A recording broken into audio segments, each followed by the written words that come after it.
Hola, mi nombre es Rodrigo Rivero, soy profesor de la Facultad de Artes Liberales de la Universidad Adolfo Ibáñez y hoy les voy a hablar sobre la inserción de Chile en la economía internacional.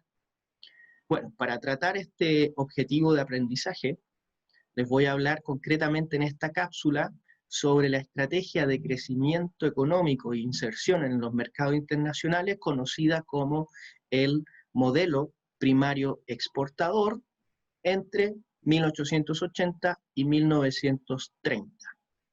Como su nombre lo indica, el modelo primario exportador es una estrategia de crecimiento económico e inserción en los mercados internacionales sobre la base de exportaciones basadas en materias primas. Entonces, en esta cápsula vamos a ver cuáles son las principales características de este modelo exportador, cuál es el principal producto de exportación y finalmente cuáles son los resultados de este modelo, tanto en el desarrollo del país como en la inserción a escala internacional. Bueno, entonces vamos a empezar a explicar el modelo primario exportador, pero antes hay que poner atención al contexto histórico-económico en el que se da el surgimiento de este modelo primario exportador. ¿Sí? Bueno, tras la independencia de Chile, en las décadas siguientes, se planteó como una gran interrogante, una gran preocupación, tanto de los agentes económicos como de las instituciones encargadas del desarrollo del país, en cómo hacer de esta economía subdesarrollada, atrasada y aislada, como era Chile a mediados del siglo XIX, cómo esta economía podía conectarse con el mercado internacional, ¿sí? Y en segundo lugar, ¿qué producto podría intercambiarse en el mercado internacional para obtener tecnología moderna y bienes manufacturados? ¿Sí? Esas eran las principales preocupaciones a mediados del siglo XIX en torno al desarrollo futuro del país. ¿Sí? Entonces, la respuesta a estas interrogantes surge casi de manera obvia, ¿sí? Y dice en el fondo relación con la dotación de recursos naturales favorable con la que contaba el país.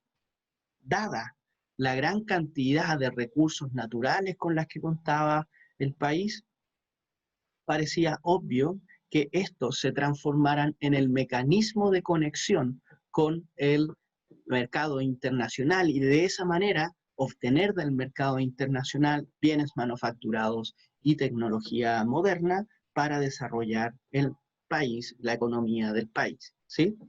Entonces observamos ya desde mediados del siglo XIX el crecimiento de las exportaciones chilenas sobre la base de este esquema, ¿no? Recursos naturales, principalmente cobre, mineral de plata y trigo, ¿sí? No obstante, todavía a mediados del siglo XIX no podemos hablar de un modelo primario exportador, puesto que no estaban dadas las condiciones nacionales e internacionales para poder hablar de un modelo primario exportador. A continuación, entonces, veremos cuáles son esas condiciones. Bueno, entonces, como les explicaba, ya a finales del siglo XIX, décadas de 1870, 1880, se comienzan a dar las condiciones que hacen posible poder hablar de la consolidación de este modelo primario exportador. En lo internacional, un elemento sumamente importante es la primera globalización, ¿sí? Entre 1800, que parte en la década de 1870, ¿no? Esta primera globalización que consiste en el movimiento libre tanto de personas, capitales y bienes, mercancías, se da sobre la base de una revolución de las comunicaciones, ¿sí? Ahí en las fotos pueden ver la navegación a vapor, ¿no?, que hizo más fácil el transporte de mercancías. Luego pueden ver el transporte terrestre sobre la base del desarrollo de redes ferroviarias que hacían más fácil la conexión de los mercados internos con los puertos de salida de las mercancías. Y en tercer lugar ven ahí un telégrafo que cumplía la función de coordinar tanto el transporte marítimo como el transporte terrestre y de esta manera hacerlo más seguro. Esta revolución de las comunicaciones, transportes y comunicaciones, generó un gran crecimiento del comercio internacional en cuanto a sus volúmenes y, por lo mismo, una disminución considerable de los precios de los transportes. En el gráfico de la izquierda pueden ver los índices de las tasas, es decir, de los aranceles cobrados a la carga de mercancía entre 1741 y 1913, expresados en chelines por toneladas de carbón. Como pueden ver, aquí hacia 1840 comienza una reducción sostenida de estos precios de los transportes de mercancías que cobra fuerza hacia la década de 1880, expresando su menor valor, ¿no? La caída de estos precios, ¿no?, de los transportes hace que en el fondo se aumente la cantidad de exportaciones a niveles nunca antes vistos, y por eso hablamos de la primera globalización, puesto que la cantidad de bienes exportados aumenta considerablemente, además de los capitales, ¿no?, y las personas que van detrás de estos capitales. Ese es el escenario en que a finales del siglo XIX, ¿no?, se maneja el comercio internacional. Un segundo elemento es que simultánea a esta primera globalización se da la segunda revolución industrial. Esta revolución industrial, en el fondo, se desarrolla sobre la base de nuevas energías como el petróleo, la electricidad, aparecen nuevos materiales y metales como el acero, como el zinc, el aluminio, ¿no? Y en esta segunda revolución industrial, la industria química tiene un gran protagonismo. Una parte central de esta industria química es la producción tanto de explosivos como de fertilizantes, precisamente dos usos que se le suele dar al salitre, ¿ah?, nuestro principal producto de exportación durante este periodo. Por lo tanto, mayores facilidades de transportes asociados a una mayor demanda, producto de esta segunda industrialización que ocurre en los países centrales del capitalismo, como es Europa Occidental y Estados Unidos, hacen que las exportaciones chilenas crezcan de una manera que nunca antes habíamos visto. Y el producto estrella es el salitre. Bueno, entonces ya entramos de lleno a lo que es el modelo primario exportador, ¿no?, que lo podemos entender como la integración en la economía internacional a base de exportaciones de recursos naturales, principalmente salitre y, en segundo lugar, cobre, que llegaron a alcanzar el 71,3% y el 7% de las exportaciones en 1913 respectivamente, datos de Víctor Balmer Thomas, ¿sí? Si se fijan, entre estos dos productos tenemos el 88,3% del total de las exportaciones, cobre y salitre principalmente. Para explicar el modelo primario exportador, simplemente dos imágenes. En el gráfico de la izquierda tienen el peso relativo de las exportaciones de salitre sobre el total de las exportaciones nacionales. Y vemos que hacia 1881-85 Estas exportaciones de salitre representaban el 40% del total de las exportaciones, y eso crece hasta principios del siglo XX para alcanzar algo más que el 70% del total de las exportaciones. La facilidad del transporte, dada los bajos aranceles a las exportaciones durante la primera globalización y el aumento de la demanda externa por este producto que servía para la fabricación de explosivos y fertilizantes, hizo crecer la proporción de este producto dentro de nuestra canasta de exportaciones. Y en el gráfico de la derecha vemos la importancia que tiene este producto para la recaudación tributaria del país, ¿sí? A principios de la década de 1880 vemos que el salitre representaba más o menos el 20% del total de los impuestos recaudados en el país. Y eso pasó a superar el 60% hacia principios del siglo XX. Es decir, un producto se aportaba a principios del siglo XX el 60%, algo más del 60% del total de la recaudación del país, ¿sí?